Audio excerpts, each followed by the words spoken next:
ലേഖടിപ്പിച്ച് മനുഷ്യനെ കൊന്ന്. ഞാൻ എൻ്റെ ലൈഫിൽ ഇത്രയും ലേഖ അനുഭവിച്ചില്ല. നിങ്ങൾ വിചാരിക്കും ഞാൻ ഏതെങ്കിലും സിനിമ കണ്ടിട്ട് അതിൻ്റെ റിവ്യൂ പറയാൻ വന്നതാണ്. അല്ല, നമ്മളെ ചൂടടുപ്പിച്ച് ലേഖടിപ്പിച്ച് വെറുപ്പിച്ച് ഈ ഒരു അപരാധം പിടിച്ച ഏപ്രിൽ മാസത്തെ പറ്റി പറയാൻ വന്നേ. സാധാരണ നമുക്ക് ഏപ്രിൽ മാസം എന്ന് പറയുമ്പോൾ ഭയങ്കര സന്തോഷമൊക്കെയായിരുന്നു. വെക്കേഷൻ ടൈമാണ്. ആ വെക്കേഷൻ ടൈം കഴിഞ്ഞിട്ട് കുറച്ചായി, എന്നാലും കുഴപ്പമില്ല.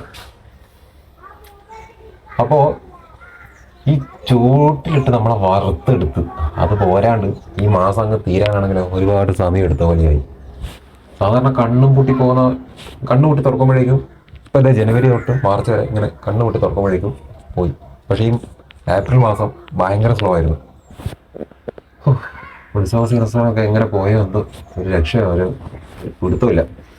എനിക്ക് തോന്നുന്നേ അടുത്ത വർഷമൊക്കെ ഇതിനേക്കാളും ചൂടുണ്ടാവും. അപ്പോൾ ആ ചൂടിനെ പ്രതിരോധിക്കാൻ വേണ്ടി നമ്മൾ ഇപ്പോഴേ എന്താ പറയുക ചട്ടിയിലിട്ട് വറുത്ത പോലെ സെറ്റാക്കി എടുത്തായിരിക്കും.